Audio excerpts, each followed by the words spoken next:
or you hate me. Think of it as like an online playground. OnlyFans, selling sexy, exclusively on Hulu.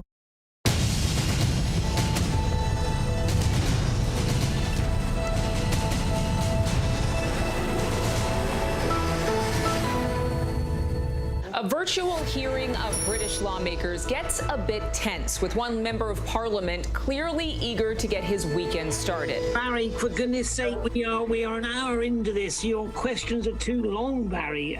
Sorry, Chair. There's been a lot of questions before, and I think it's a fair question. The Secretary of State, can you give an answer to Barry, please? And then we must move on to the third question. A reminder on this Friday to please be kind. Meanwhile, a lawmaker here in the U.S. dragged out of the Georgia state capitol in handcuffs, arrested outside the governor's office after knocking on his door during the signing of a law bringing sweeping changes to elections. The White House calling the arrest deeply concerning. President Biden saying the law represents Jim Crow in the 21st century. Republicans arguing it makes elections more secure, but many people are asking tonight, secure from what? Is there a specific part of this new legislation that you are worried about? All of it, quite frankly. A trail of destruction across the South, one twister in Alabama carving a 100-mile path across the state.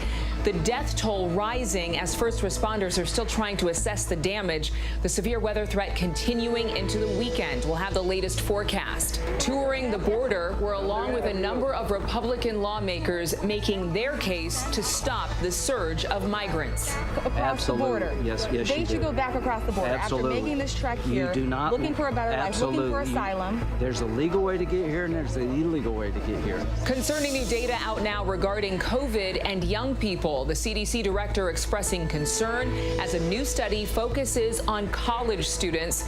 Hospitalizations on the rise in at least 8 states. And what we're learning about New York State's new digital vaccine passport. The teenagers stuck on a thrill ride about 40 feet in the air. How firefighters got them back safely. You better believe it will be challenged. The former officer charged with George Floyd's murder, the courtroom preparations, and experts concerned about the possibility of masked witnesses. Good evening to you. I'm Adrienne Bankert in for Lindsay Davis. Thank you so much for streaming with us. We begin tonight with the first battle now underway in a voting rights war that will likely crisscross the country, impacting dozens of states and the very fabric of how, where, and when we vote. Late Thursday, Georgia Governor Brian Kemp signed into law a sweeping election overhaul. It comes after former President Trump continuously contested the results in Georgia with baseless allegations of widespread voter fraud and election irregularities. Republicans are defending the bill. Georgia Governor Brian Kemp says it will make it easy to vote and hard to cheat. Tonight, Democrats, including President Biden, are calling it Jim Crow in the 21st century. Our Steve Osunsami leads us off tonight. It's the new election law that many tonight are calling racist, signed by the same Georgia governor who refused to go along with the wildest rumors of widespread fraud in the last 2 elections, where the Democrats won. And here's what he's saying now. There's no doubt there were many alarming issues with how the election was handled. There are now 2 photos defining this pivotal moment, one with the white Republican men signing the law, and another with a lone black woman getting arrested for trying to get in the room. State Representative Park Cannon is a Democrat, and she was put in jail after she refused to stop knocking on the governor's door.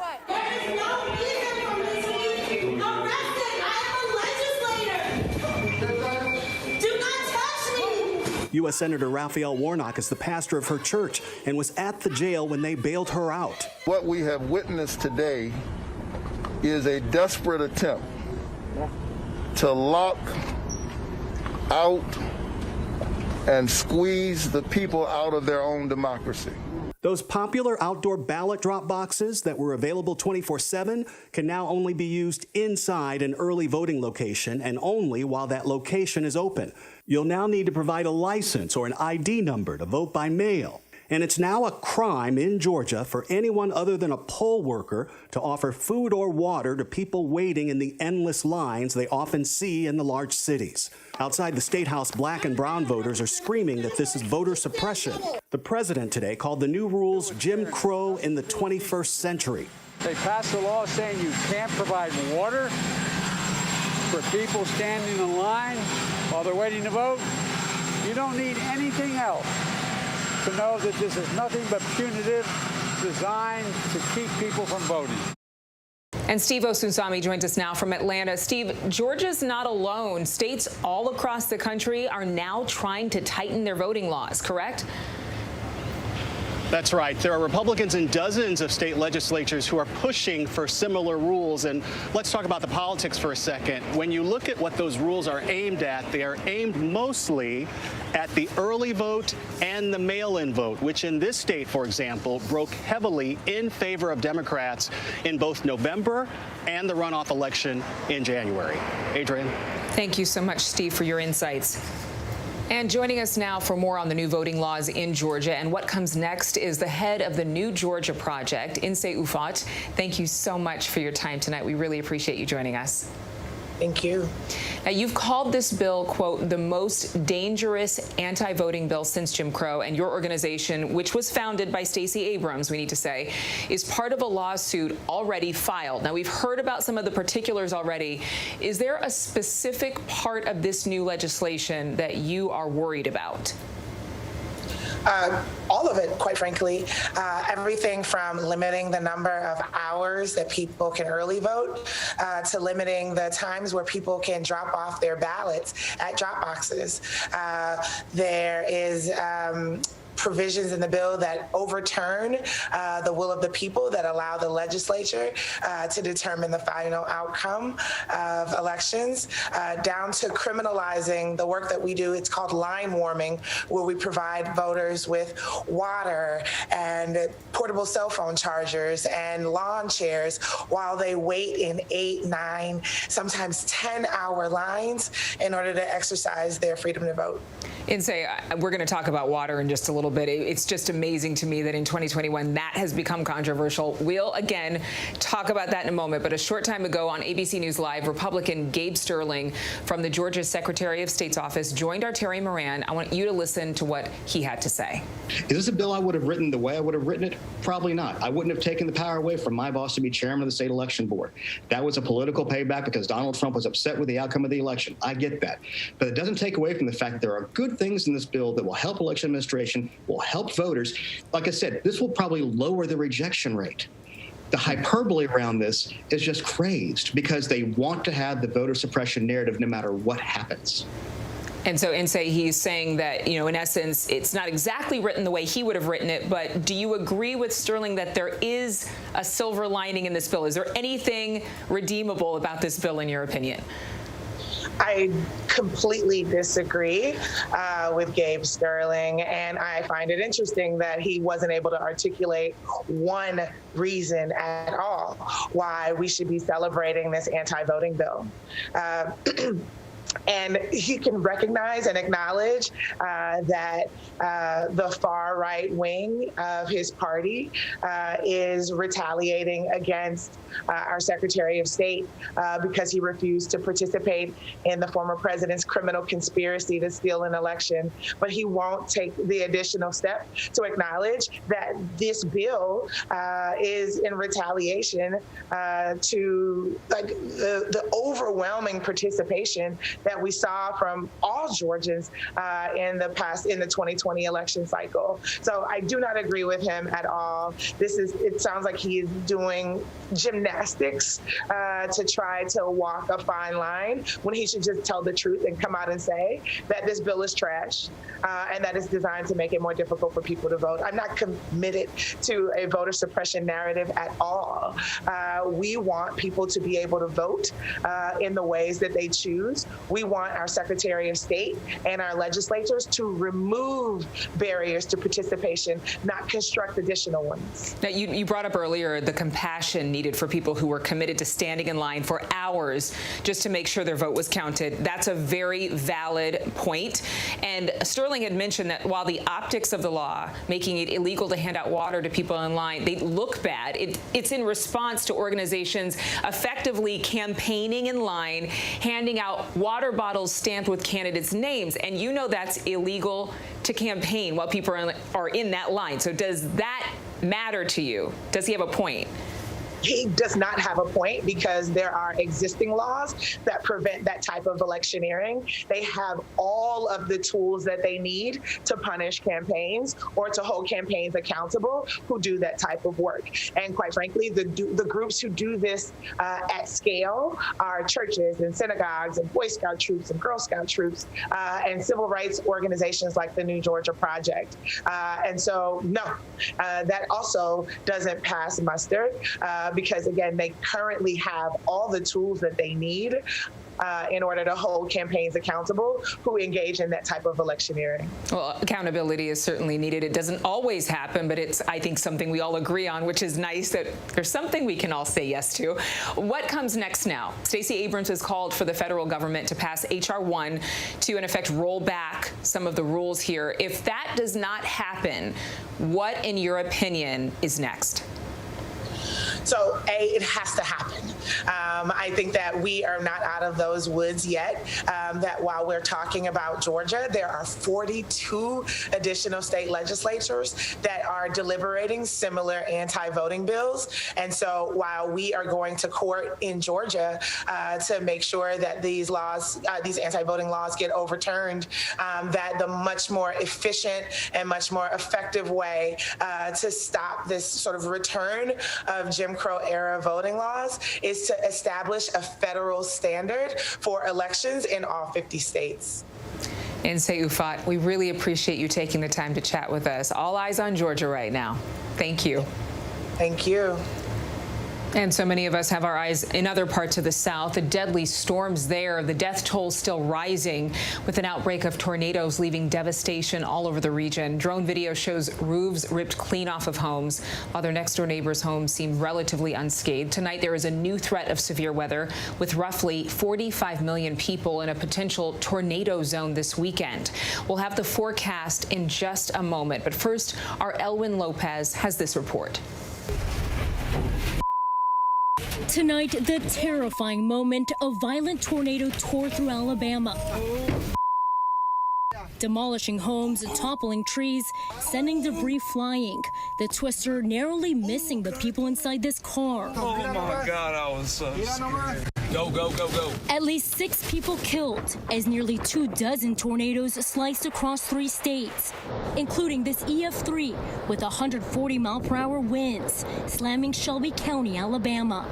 Greg Hernandez rushing into his bathroom for shelter as he watched the destruction unfold. You were sitting here. All of a sudden, you looked out the window and you saw the houses behind you were gone. Yep. Yes, and so then you walked over here? Yes, ma'am. Yep, I walked over here this way. I was holding on to my dog because she was going crazy and, the house was shaking. The powerful winds ripping the roof off his home, the stairs to the second floor leading only to open sky. One tornado possibly carving a 100-mile path of destruction across Alabama. In Calhoun County, Kelvin Bauer says he lost 3 family members in the storm. They died after sheltering in their trailer. It's terrible, man. Like, to know my family was in this stuff. Storms roaring through Georgia in the middle of the night, killing at least 1 person. New drone video showing homes flattened, the winds peeling parts of the roof off this high school. Like our school, like the ceilings, like they're gone. And just devastating. Elwin Lopez joins us now from the heart of Alabama in Shelby County, hit hardest by the storms. Elwin, it will likely take days to really be able to assess the damage, right?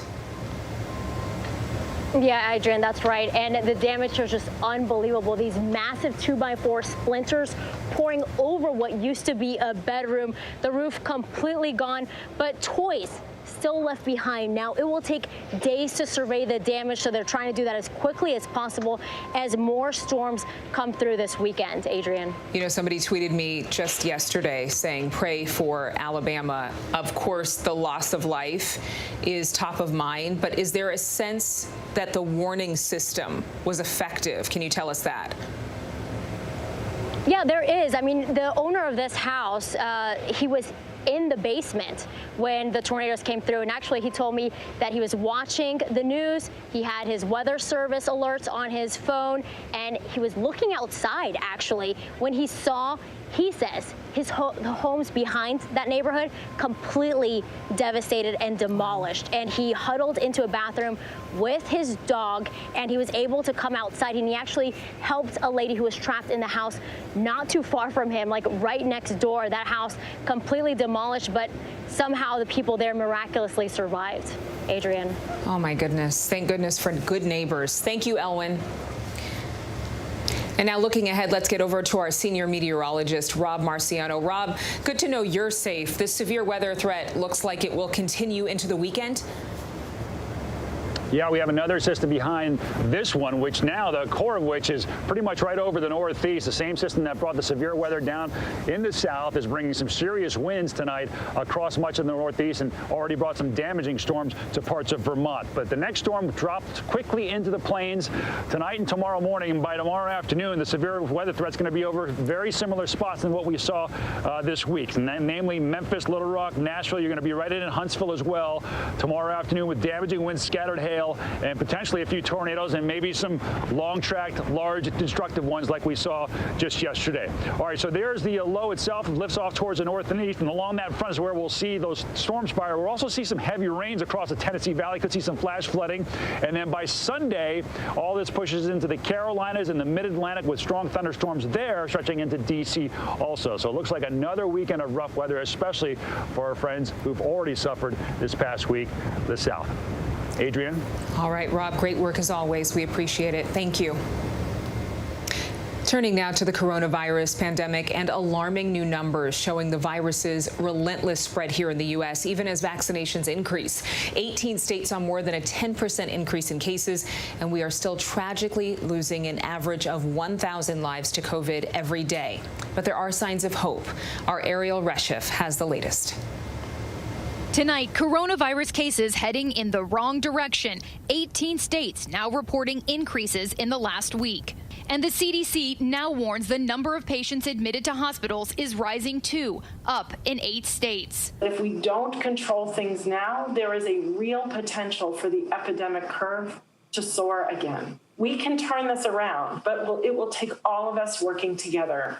New Jersey now has one of the highest case rates per capita. And in Michigan, a dramatic surge in younger, unvaccinated patients in hospitals. The majority of the patients we're seeing are between the ages of 30 and 50. In the last roughly 3 weeks, we've quintupled the number of admissions. To prevent a surge, the CDC urging Americans to double down on masks and get vaccinated as soon as possible. Nearly 3.4 million shots into arms reported yesterday, a new record. In Texas, the husband of 33-year-old Victoria Gallardo has been desperately pleading for help for his wife. Do I just sit here and wait? I sit here and wait for my wife to die? I don't know what to do. The mother of 5 losing her fight with COVID after the entire family, including their newborn daughter, contracted the virus. When you see your loved one on a ventilator, literally like lifeless on a ventilator in a coma, it breaks your heart. Tonight, after so much heartache, there is hope. A new study showing the Moderna and PFIZER vaccines are likely safe for pregnant women with few side effects and likely transmit protective antibodies to babies. Dr. Nayeli Rodolfo Zayas lost her own mother to COVID. The ER physician was pregnant, working on the front lines, getting the PFIZER vaccine in December. I am just grateful that he was able to get these antibodies, and that once I go back to work and he has to go to daycare, he has that extra protection. So I'm very, very happy and very grateful that I made this decision. A silver lining for just one of many dedicated frontline workers. Ariel Reshef joins us now from Hackensack University Hospital in New Jersey. Ariel, there's a new study underway focusing on vaccinated college students now.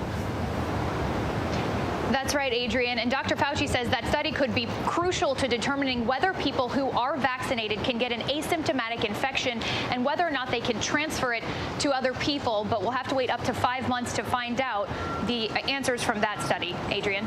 Ariel, today New York State announced the launch of its own kind of vaccination passport. What does that mean? How's that going to work? Well, Adrian, this is a voluntary system that would essentially provide you digital proof that you've gotten your COVID-19 vaccine or that you've recently tested negative for COVID-19. This could be a way to gain access to concert venues or athletic events, and experts say this could be the way back to some degree of normalcy, and this idea does seem to be gaining some traction. Adrian. All right, Ariel Reshef, thank you so much. I know Broadway's coming back. I think a lot of people are looking forward to that, but doing it safely. Thank you so much for your reporting.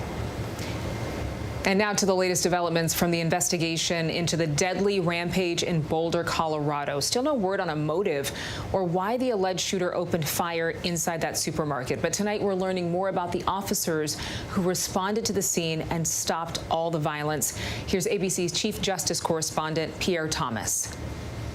Tonight, chilling new details about the Boulder supermarket massacre and the heroic officers who engaged the suspected shooter in a gunfight, likely saving lives. Their actions saved other civilians from being killed. They charged into the store and immediately faced a very significant amount of gunfire from the shooter. Officer down inside the building. The first officer at the scene, Eric Talley, among the 10 victims. Today, investigators saying they're frustrated, still unable to find a clear motive. We too want to know why. Why that King Soopers? Why Boulder? Why Monday? And unfortunately, at this time, we still don't have those answers. Authorities claiming today that the Ruger AR-556, illegally purchased by suspect Ahmed Elisa just 6 days before the attack, was the murder weapon. The massacre again placing gun violence at the center of national attention, perhaps averting another possible shooting, this time in Atlanta. This cache of weapons allegedly brought into a public supermarket there. This Instacart shopper alerting staff after he says he saw an AR-15 style rifle. With the events that happened in Colorado recently and everything like that, and just any mass shooting in America, I was afraid. Authorities say the suspect was wearing body armor, had an AR-15 style rifle, and 5 other loaded weapons in that store. Police still don't know what was his intent, but he's now in jail facing charges. And Pierre Thomas joins us right now. You know, Pierre, you think about it, the grocery store was one of the places that most Americans went to over the course of the year, maybe one of the only places they went to, someplace they should have felt safe. No doubt Boulder is still grappling with this tragedy. Indeed, as the people of Boulder continue to grieve, we're getting information about funeral services. Services for Officer Talley, the father of 7 who joined the force at the age of 40, will be held on Tuesday. But I was struck today about how frustrated authorities are about the fact they can't determine motive, and they're haunted by the fact they don't yet know why he came to that store. Adrienne? Pierre, we're all asking that question. Good to have you with us.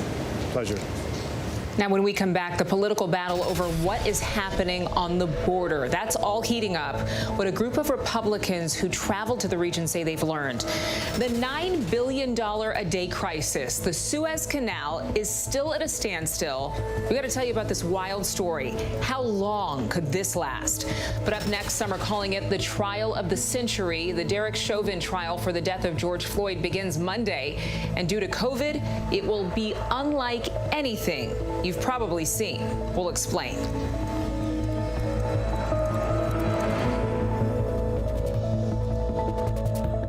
I know what happened, and I'm not guilty.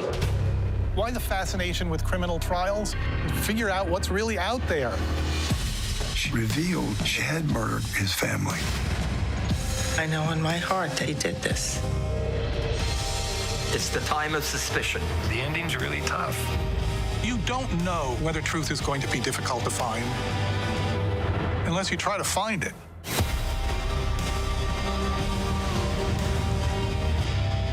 The reality reality is our country can collapse from within. You see the white power movement on the march. Klansmen and neo-Nazis, skinheads, it's meant to incite war. From the KKK to Oklahoma City to Charlottesville, the new documentary event special. We just need to start talking about race. Homegrown hate, the war among us. This is a real wake-up call. Streaming now on ABC News Live. Admit it, these days, what you need to know seems to change just about every day. What is it that you really want to know, need to know? To help you not just get through your day, but to make the most of it. Feel smarter. Feel better. Feel happier. Well, how about a third hour of Good Morning America in the afternoon? GMA 3, what you need to know. Lunchtime at 1 Eastern, 12 Central and Pacific on ABC. It's all about you.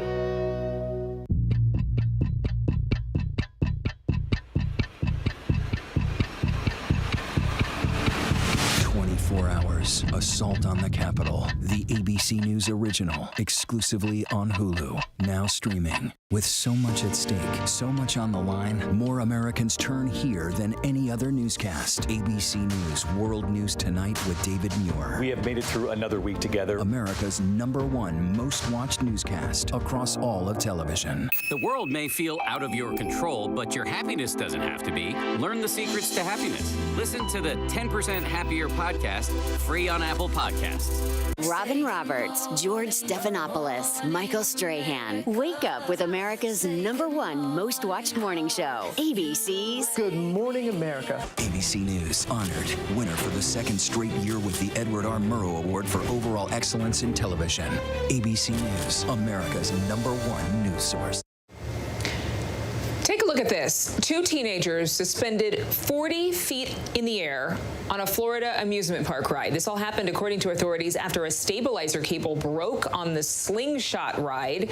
Firefighters had to use ladder trucks to get both of them down. Now all rides like this in Florida have been shut down as a precaution. Now to the trial of former Minneapolis police officer Derek Chauvin, who is charged with murder in the death of George Floyd. Opening statements are set to begin on Monday, and while there is so much to unpack in this case, tonight we look at how COVID-19 restrictions could impact this landmark trial. Here's ABC's Kenneth Moten. The death of George Floyd reignited what may be the largest movement in U.S. history, Black Lives Matter, with millions taking to the streets. On Monday, the reckoning moves to a Minneapolis courtroom with opening statements in the murder trial of former police officer Derek Chauvin, seen in that now infamous video, his knee on Floyd's neck. It's a trial of enormous consequence, but also one like no other because of COVID-19 restrictions. Attempting to COVID-proof the courtroom, officials have spaced jurors 6 feet apart, installed plexiglass partitions, ripped out the gallery to accommodate social distancing, and limited in-person attendance. Of course, you can't reduce risk to zero, but the efforts clearly will make a big difference. There's absolutely a way to make sure that everyone stays safe as part of this trial. What's more, the trial will be live streamed, televised gavel to gavel for the first time in Minnesota's history. What's still unclear is whether Judge Peter Cahill will allow testifying witnesses to wear masks. And if he does, will that make it harder for jurors to evaluate their testimonies? Well, quite frankly, that is a real can of worms. In terms of the defense lawyers and their ability to gauge reactions of jurors, that's going to be compromised by having jurors wear a mask. You're not going to be able to see the subtle movements of the lower part of the face, such as smirking or smiling. And so they're going to be at a disadvantage. Legal experts tell us that having masked witnesses could become an issue on appeal. You better believe it will be challenged. If the defendant is convicted, they're going to challenge, and it's the myriad of elements that they can challenge.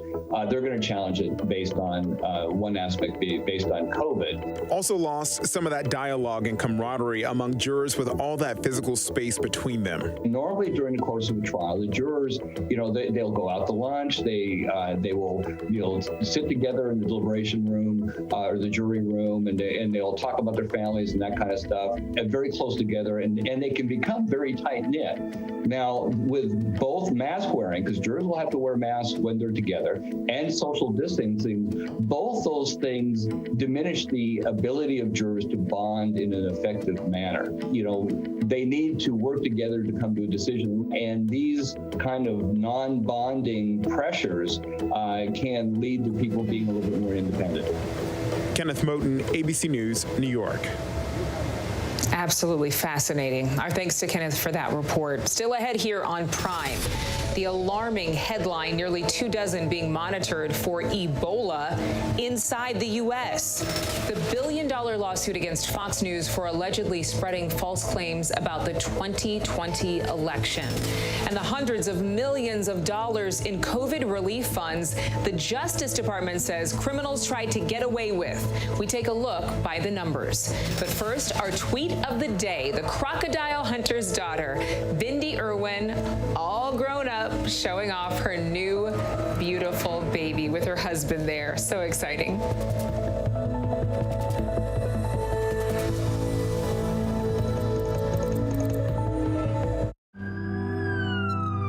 We will guide you through it all tonight. We have made it through another week together. Give me a big hug, Griffin.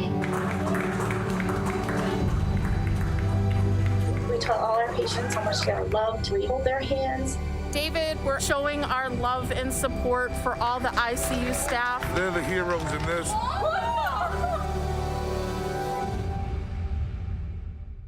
Now, when it matters most, the straightforward facts. ABC News is America's #1 news. #1 in the morning, #1 in the evening, with America's most watched newscast. #1 in late night versus the competition. The #1 news magazine on Friday nights. #1 in politics across this historic election versus the competition. The #1 daytime talk show. And #1 in streaming news. ABC News is America's #1 news. The world may feel out of your control, but your happiness doesn't have to be. Learn the secrets to happiness. Listen to the 10% Happier podcast, free on Apple Podcasts. ABC News honored winner for the second straight year with the Edward R. Murrow Award for Overall Excellence in Television.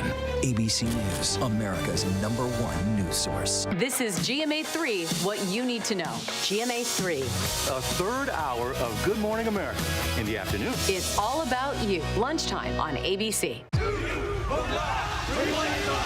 The reality is our country can collapse from within. You see the white power movement on the march. Klansmen and neo-Nazis, skinheads, it's meant to incite war. From the KKK to Oklahoma City to Charlottesville, the new documentary event special. We just need to start talking about race. Homegrown hate, the war among us. This is a real wake-up call. Streaming now on ABC News Live. Friday nights, 9/8 Central. True crime, cinematic, real-life drama, stunning, the unthinkable. Follow the clues. The Hunt. True crime. 2020. Friday nights, 9/8 Central on ABC.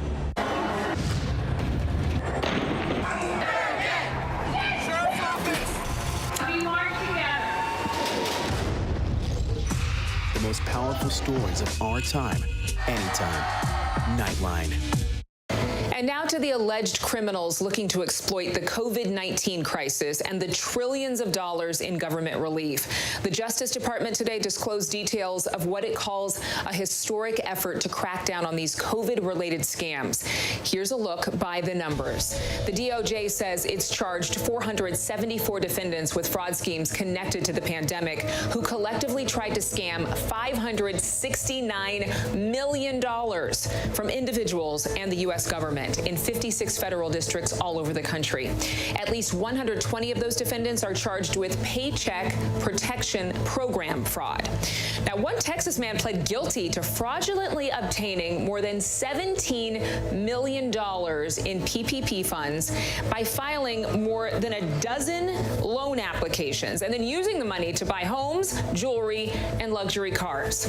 More than 140 defendants have been charged with federal unemployment insurance fraud since the pandemic began. Now, one of them pled guilty to scamming more than $499,000 in jobless benefits. And finally, a whopping $580 million. That's what the DOJ and Secret Service say they've seized from people who've defrauded a federal loan program meant to help small businesses and charities. Sickening.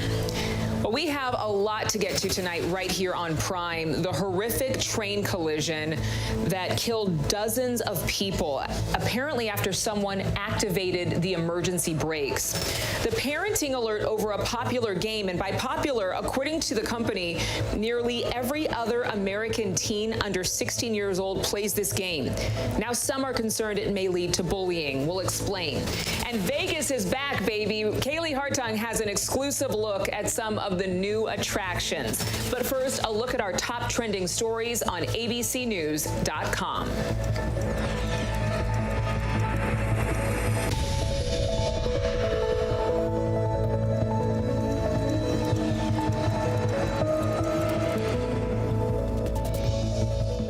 Now, when it matters most, the straightforward facts. ABC News is America's #1 news. #1 in the morning, #1 in the evening, with America's most watched newscast. #1 in late night versus the competition. The #1 news magazine on Friday nights. #1 in politics across this historic election versus the competition. The #1 daytime talk show. And #1 in streaming news. ABC News is America's #1 news.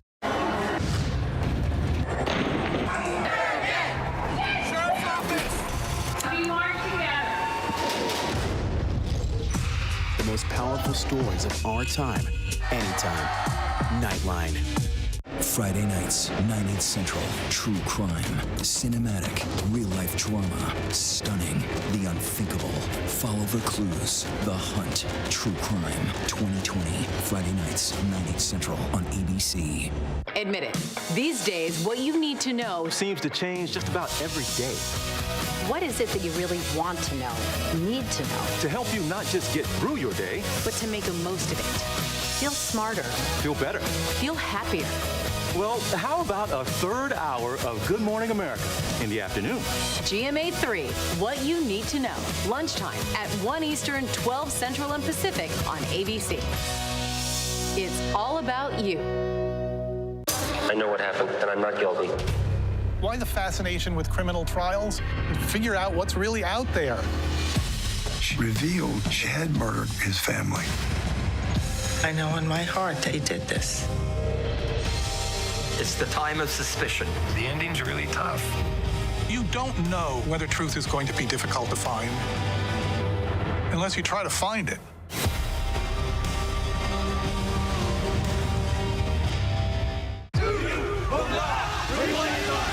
The reality is our country can collapse from within. You see the white power movement on the march.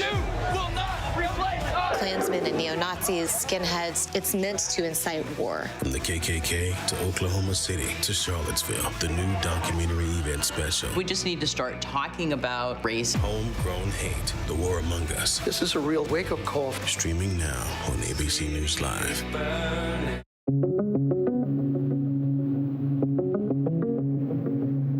Today, health officials warning about alarming trends in this country. The average number of new cases growing by at least 10% in 20 states. The number of hospitalizations up 2. We can turn this around, but it will take all of us working together. Florida is one of a growing number of states announcing it's expanding vaccine eligibility to all adults as President Biden doubles his original vaccination goal, now aiming to have 200 million shots given in his first 100 days in office. With more than 33% of American adults already receiving at least one dose, the focus now also turning to children. It's going to count for me, okay?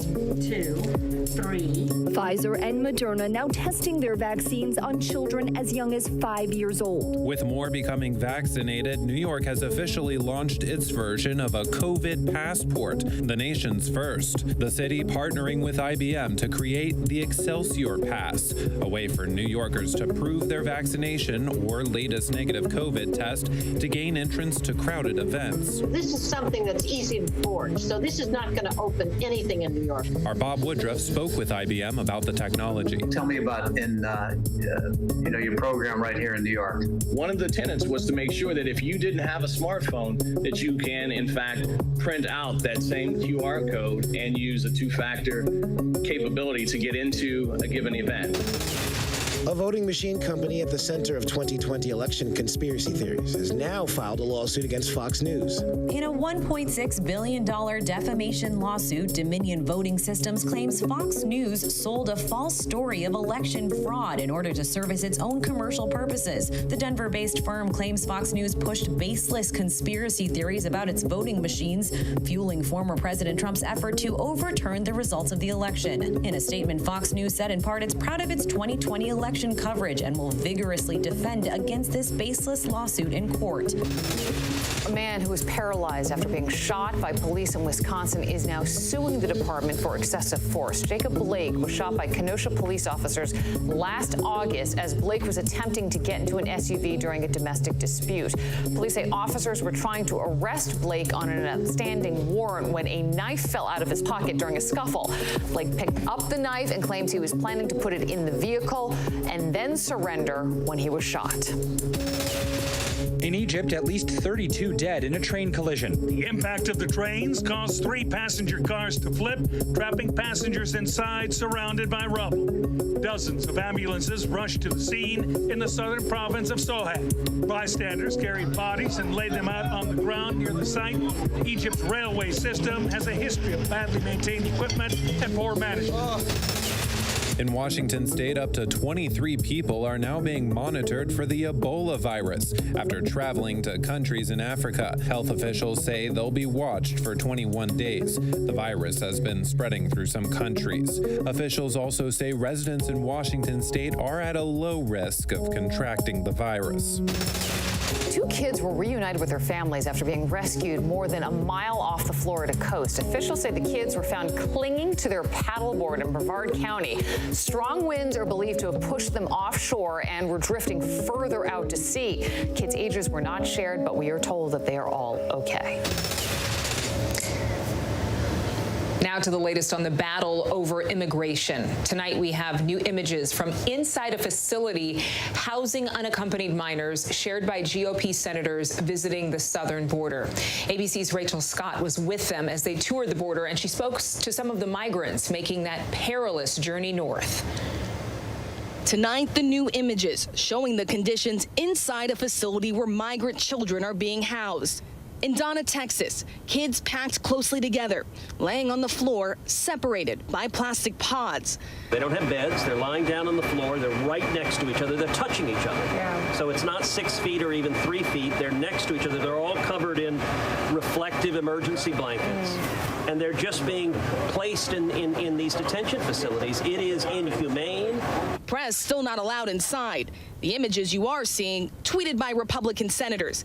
18 here on a visit led by Senators Ted Cruz and John Cornyn to get a first-hand look at the conditions. I was there with them on a midnight border tour. All right, so it's past 11 p.m. We're hearing the choppers above. This is the path that many of these migrant children, unaccompanied minors, are taking to get across the United States border. We're seeing some of the things that they leave behind. Backpacks in the bushes. On the ground here, you have children's socks, a toothbrush. On the way to the river, we met this mother and her 5-year-old daughter, just moments after they crossed the border. I asked her where she was headed. Maryland? Maryland, she tells me, pulling out this laminated strip of paper from her pocket, the phone number of a family member written down. They met this 17-year-old along the way. So none of you knew each other beforehand? No. Just a teen leaving Guatemala alone, no family here.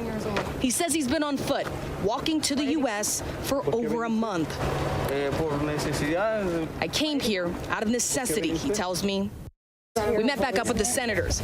Mexico just on the other side from where they stood. We just met a mother. Yes. With her 5-year-old. Yeah. She was in tears. Yeah. Crossing the border. Yeah. What do you do with a mother and a daughter I don't blame the mother and the daughter. I blame the policies we're creating. It's incentivizing people to take a long, dangerous journey. So what you're saying is, do you send that mother and her 5-year-old child back across the border? Yes, they should go back across the border after making this trek here, looking for a better life, looking for asylum. There's a legal way to get here and there's an illegal way to get here. Their message to President Biden: send these unaccompanied migrants back home. He told everybody in Central America, we're going to improve conditions. We're going to continue to do away with the Remain in Mexico policy. We're going to release you into the United States. What he did is created a human tsunami that's going to come to the United States. So should they go back? Yes, they should. I can't understand why we as Americans are saying the best thing that we can do is keep them separated from their parents. The surge of migrants, state troopers working closely with border agents.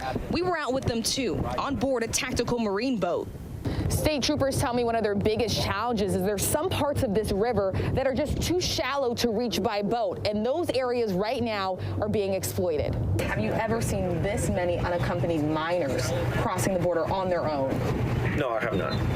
President Biden still defending his response to the situation at the border, placing the blame on his predecessors for some of the challenges. All the policies that are underway were not helping at all. Did not slow up the amount of immigration and as many people coming. And rolling back the policies of separating children from their mothers, I make no apology for that. The president has tasked Vice President Kamala Harris to take the lead with addressing the causes of the surge, both signaling they will go to the border at some point, but so far, no dates have been set. For ABC News, Rachel Scott reporting from the U.S.-Mexico border. Such an emotional story. Our thanks to Rachel.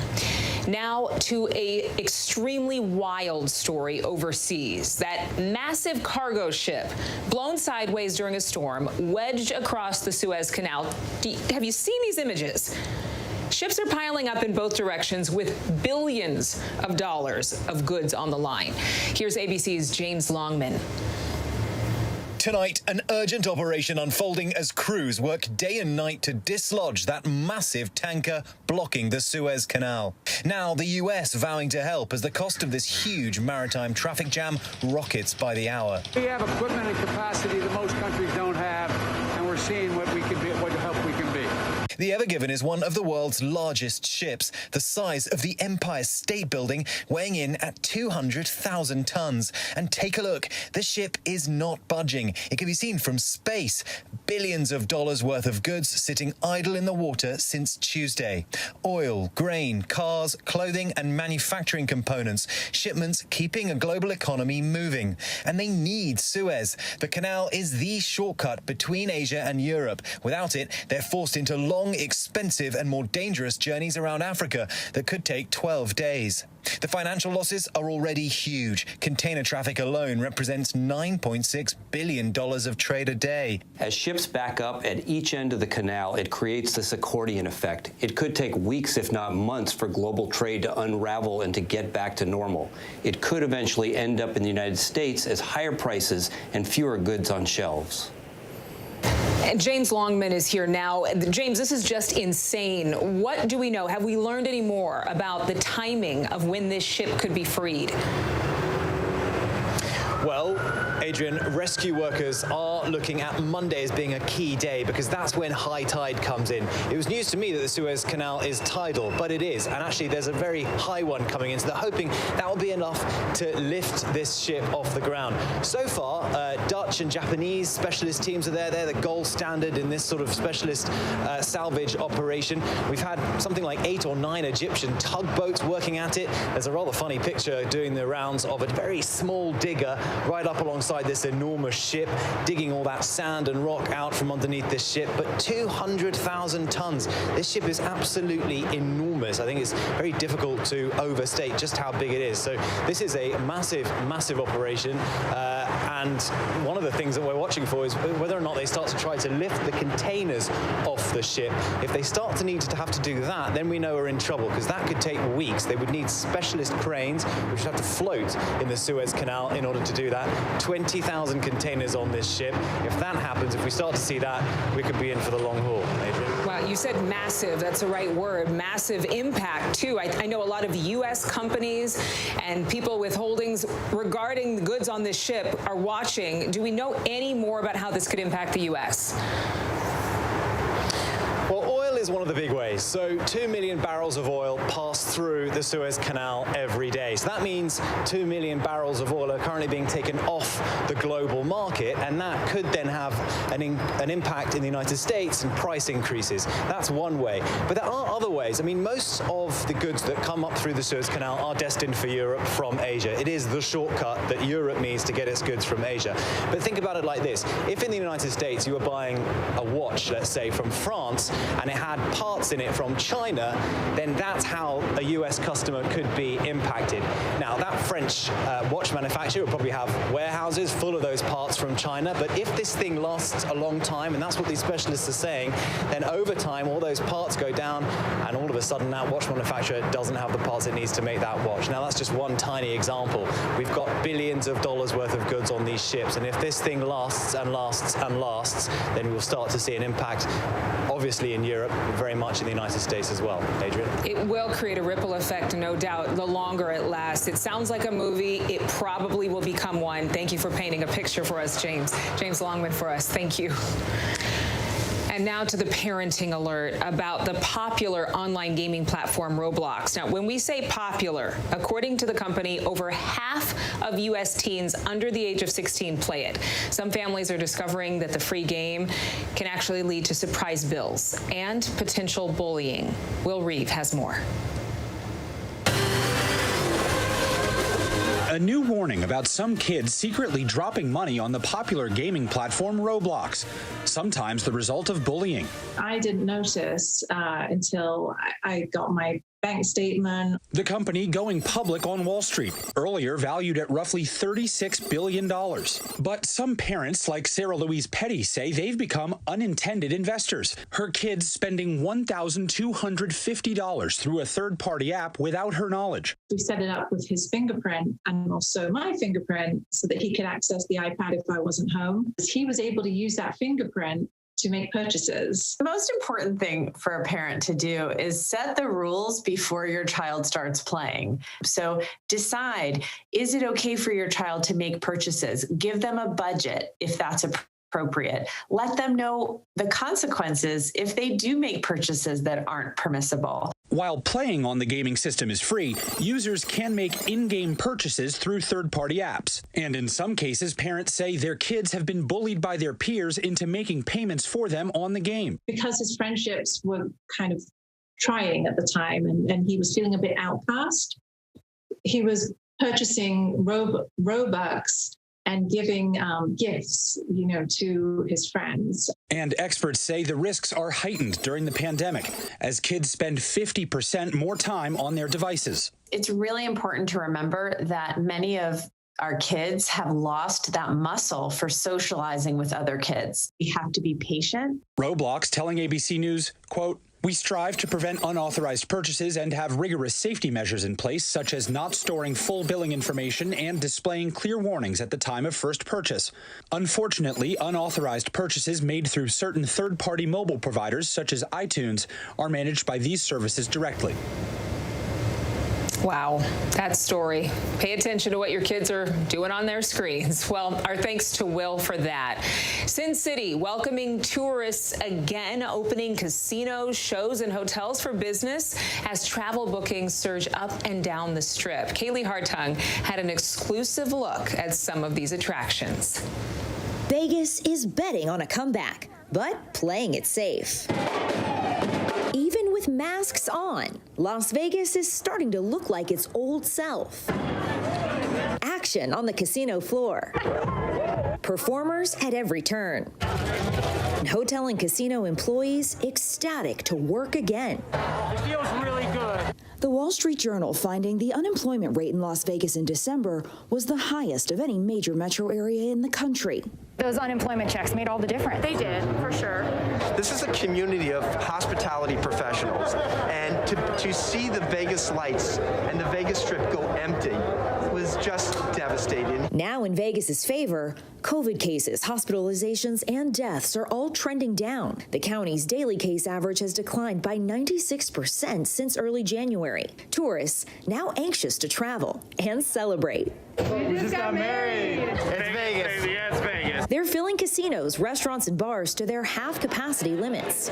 Hotel occupancy rose over 10% from January to February. And overnight, we were there as Vegas's newest resort, Virgin Hotels, opened its doors for the first time. How good does tonight feel? You know, probably should ask our 1,600 team members that have come back to work, that have been out of work for a year.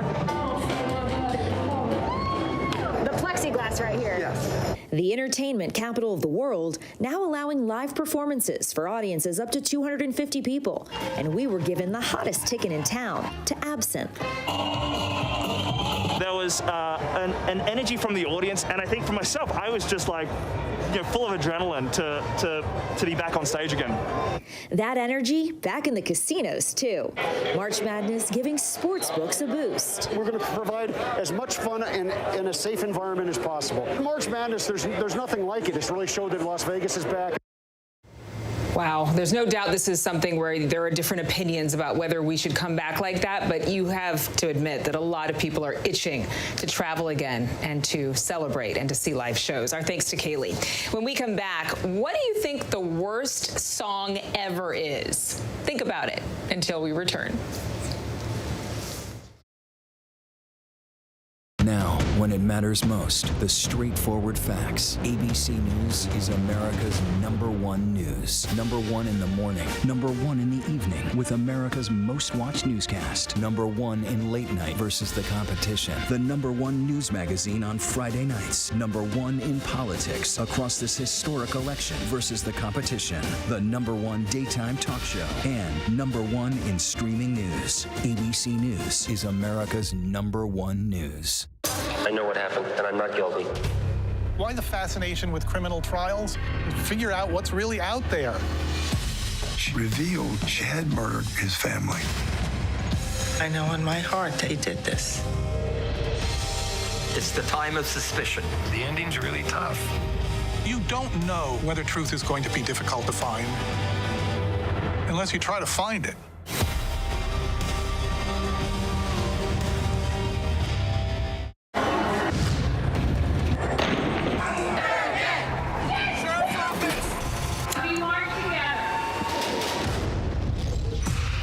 Powerful stories of our time, anytime. Nightline. Friday nights, 9/8 Central. True crime, cinematic, real-life drama, stunning, the unthinkable. Follow the clues. The Hunt. True crime. 2020. Friday nights, 9/8 Central on ABC. This is Ginger Z, and if you love the Oscars, or if you're just curious about all that hype, well, then you're gonna love this. Inside the Oscars, the podcast, counting down to Hollywood's biggest night. Listen now on Apple Podcasts, Spotify, or your favorite podcast app. What if someone said to you, Shut up and dribble. Shut up and what? Black athletes speak out on Soul of a Nation. Tuesday night on ABC. So what's the worst song you've ever heard that everybody loved? Spin is celebrating its 36th anniversary, and in honor of the occasion, they've just issued their first ever music pardons. Will Gans has details. This song is stuck in my head, and my head loves it. Earworm, noun, a tune or part of a song that repeats in one's mind. That's according to dictionary.com. But sometimes those crazy, catchy songs are also awful. Lucky for these half-bop, half-flop types, Spin is announcing its first ever list of music pardons. First up,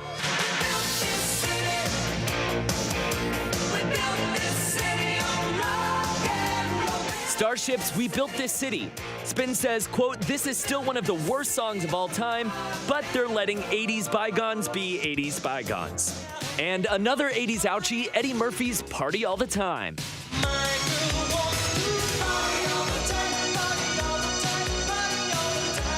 But he's getting their pardon nonetheless, and so is David Hasselhoff.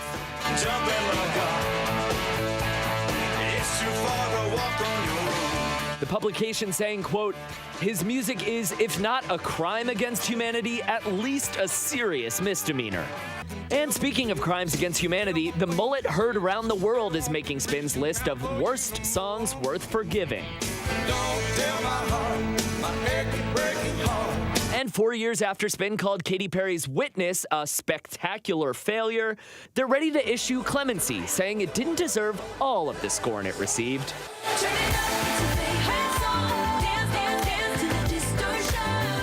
Finally, in honor of his 90th birthday, William Shatner is also getting the music pardon from Spin. Even more reason to jam out to our favorite Bill Shatner bop. Have some fun, be a pal, every anchor guy gal, to the World News Polka. We love the World News Polka, and we love William Shatner. I didn't know he was 90 years old. Oh my gosh. Our best to him. Okay, before we go tonight, we do have an image of the day for you. Look at this 11-year-old boy. After learning about the horrific, deadly supermarket shooting at the King Soopers Market in Boulder, Colorado, he wanted to do something about it. So he spoke to his mom and decided to get flowers and distribute them to all the King Soopers employees near the town where he lives. His mother said she hopes her son's act inspires others to spread kindness when and where they can. We couldn't agree more. So beautiful. That's our show for this hour. Stay tuned to ABC News Live for more context and analysis of the day's top stories. I'm Adrienne Bankert in for Lindsay Davis. Thanks for streaming with us. Have a great night and a wonderful weekend.